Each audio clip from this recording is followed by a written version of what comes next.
You had a question about lice and how it can be prevented, how it can be treated if your children do get lice, and what you can do from keeping it from spreading from person to person in your home.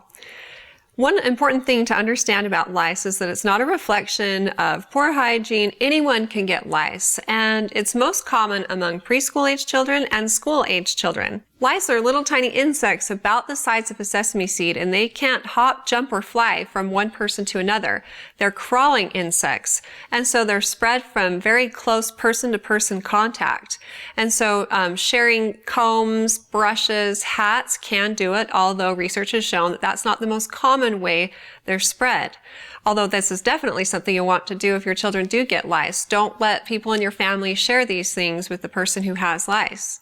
Really, the best way to prevent it is to educate your school-age children on lice and what they are and what can be done to prevent them by not sharing items like combs, brushes, and hats, and not coming into super close contact with people unnecessarily. Other than that, sometimes it's inevitable. It's just one of those things that happens. If you think your child might have lice, then put them under a bright light and part their hair and get a fine-tooth comb and just start combing through little sections and seeing if you can see live lice. And you may also be able to see nits. Nits kind of look like dandruff, but they're attached to the scalp. And so if you try to brush them away, they don't. And if you're seeing that, that's a sign. And nits are more commonly seen than the actual live lice because it's kind of gross to say it like this, but they're like cockroaches. And if they see light, they just kind of scatter.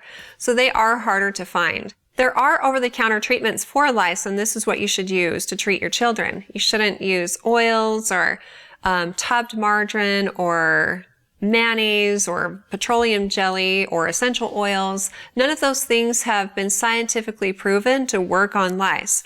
But the over-the-counter medication should only be used as directed, and you do need to keep it locked up and out of the reach of children. They should not be applying it to themselves. And if you're pregnant and have lice, or your children have lice and you need to use these products, talk with your OB provider first.